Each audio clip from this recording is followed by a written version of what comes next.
अपने सुन रहल छी सिंगर अनिल यादव और ये चंद्रिका राय के सुमधुर आवाज में सुंदर सन मैथिली गीत। आप सुन रहे हैं बिट्टू मलंगिया एंटरटेनमेंट को।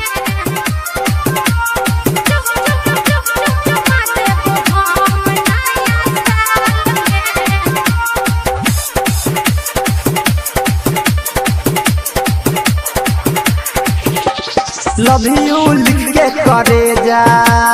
अच्छा सच में? लव यू लिख के करे जा, रखने अच्छी और रुमाल में। लव यू लिख के करे जा, रखने अच्छी और रुमाल में। मिले तोड़ा सयबो, मिले तोड़ा सयबो, चुमा देबो हम नया साल में। लव यू लिख के करे जा, रखने अच्छी और रुमाल में। लव यू लिख के करे जा।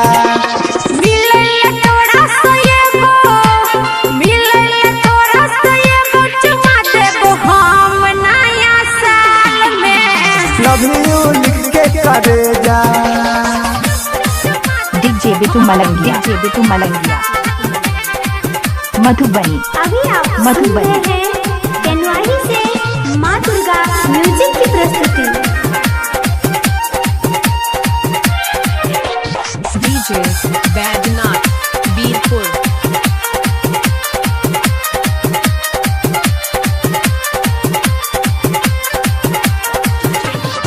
ललकाया पाचे से मिलैला ये बो, हाथ में हाथ धके खूबे बतिए बो। हे गई ललकाया पाचे से मिलला ये बो, हाथ में हाथ धके खूबे बतिए बो। तोरे ला रखने छियो हम गुलाब रे, दिल के बात बता देबो आज रे। सचो में जान हम तोरा घूमेबो, लजा के हॉल में सिनेमा देखेबो। लव यू लिख के करे जा, रखने छियो रुमाल में। मिले तोड़ा सयबो, मिले तोड़ा सयबो, चुमा देबो हम नया साल में। लव यू लिख के करे जा। DJ Bittu Malangiya, DJ Bittu Malangiya Madhubani. मधुबनी।